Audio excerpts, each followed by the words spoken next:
Welcome back to Advanced Techniques in Corel Draw. I'm Mary Winkler for Tots Plus. In this lesson, we kick off Chapter 3 with a cup of coffee. Specifically, we're going to use the Ellipse tool and Mesh tool to create and render a coffee cup saucer. For the majority of this course, I'll have a portion of my original illustration on the left side of your screen and our working object on the right. Let's take a look at the coffee cup we'll be recreating. Most of its components have been rendered with the Mesh tool. Additionally, most of its components are circles. Since we have a bird's eye view of our still life, we can stick with very simple shapes. Let's look at the coffee cup saucer. Just for now, I'm going to hide the rest of the coffee cup components in the Object Manager Docker. We'll get to working on our saucer together. Using the Ellipse tool, shortcut F7, draw a circle. Hold down Ctrl to keep it uniform.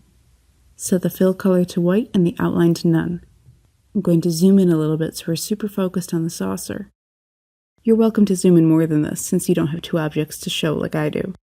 You'll find the Mesh tool, shortcut M, beneath the Interactive Fill tool in the toolbox. Select your ellipse and grab the Mesh tool. Now, as an example, you can see what my saucer's mesh looks like. Nodes all over the place defining shape, color, light, and shadow. We're going to create something similar with this ellipse. This is what your mesh should look like automatically. Nodes around the perimeter and a single node in the center. Select nodes on the bottom and right edge. Hold down Shift to select more than one at a time.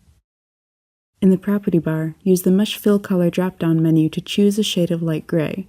Notice how lovely the white and gray blend into each other from node to node. Select the nodes on the left side and make sure you don't accidentally warp the ellipse shape while doing so.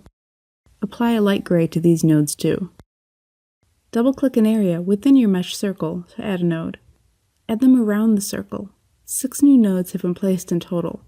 You'll notice that as you add nodes, other nodes will appear at cross-sections within the mesh.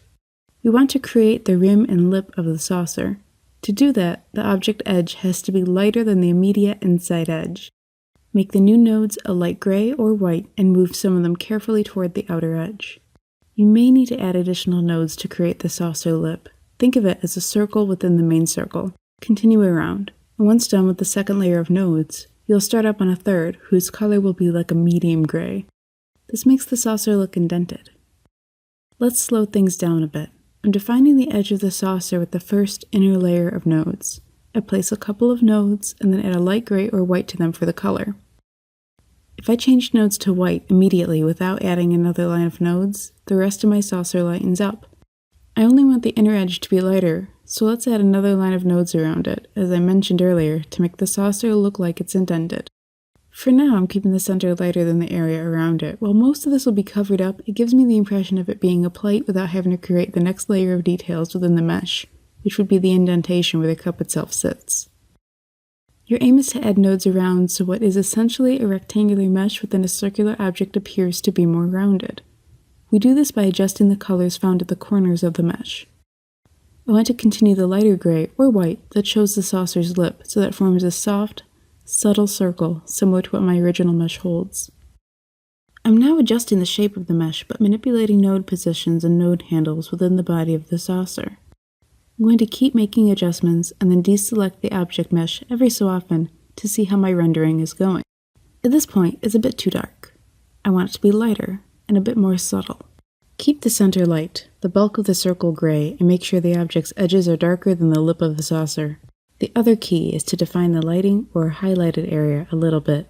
I'm putting my lightest colors on the left of this object. We'll define shadow and light within the full coffee cup as we move along in this course. I'm going to speed up the final process of defining the saucer's edge for time's sake. Take all the time that you need. Reference a real plate or coffee cup if you want to. Push nodes and pull handles so you get the realistic look you want your illustration to contain. I'm going to move on to the next part of this object, the coffee cup. Thank you so much for joining me in this lesson on the Mesh tool. In the next lesson, we're going to continue using the Mesh tool and rendering another circle.